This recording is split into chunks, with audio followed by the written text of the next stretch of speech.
As humans, we are hardwired to seek fulfillment. Our brains need a conclusion.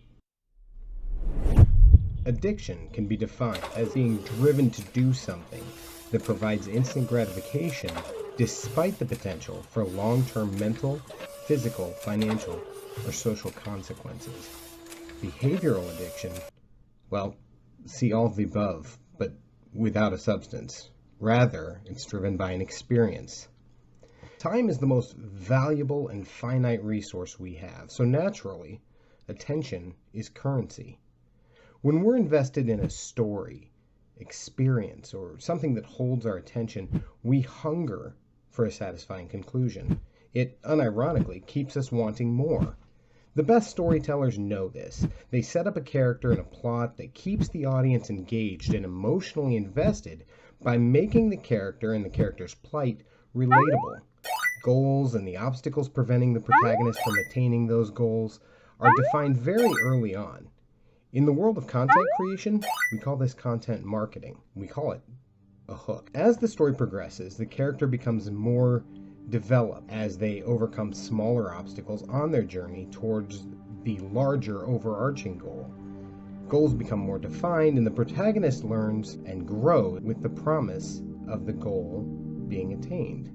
These little victories feel like rewards, and as the audience, our brains love them. It keeps us invested in the journey for just a little bit longer.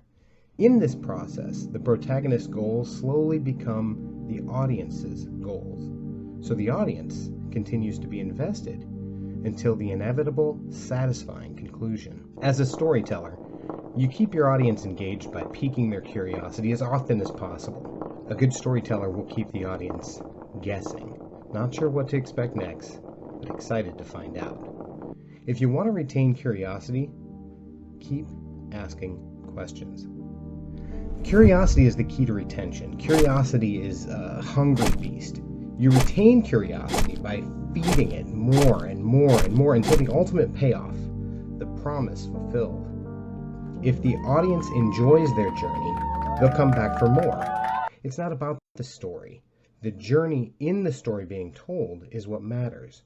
The journey is the experience, and that experience doesn't have to be long and epic. The journey can be quick, easy, consumable, digestible. If we feel satisfied, we'll give it our attention. And the secret to satisfaction is the conclusion. The journey can be a bit messy. In fact, some might argue it should be. We want the potential for conflict of some kind. But in the end, we need to know there's going to be a happy ending, or at least, at the very, very least, the promise that the story isn't over.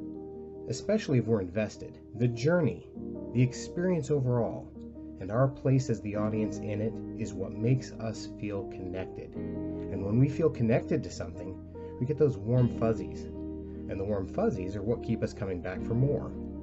This storytelling formula can almost always be found in every piece of media content that we've consumed, from books to video games to movies, and even in our day-to-day social interactions. In all of these, however, there exists a way to know that the story is over, and that the journey, at least for now, has concluded. In his book Irresistible, Adam Alter calls these points stopping cues. Where exactly are we?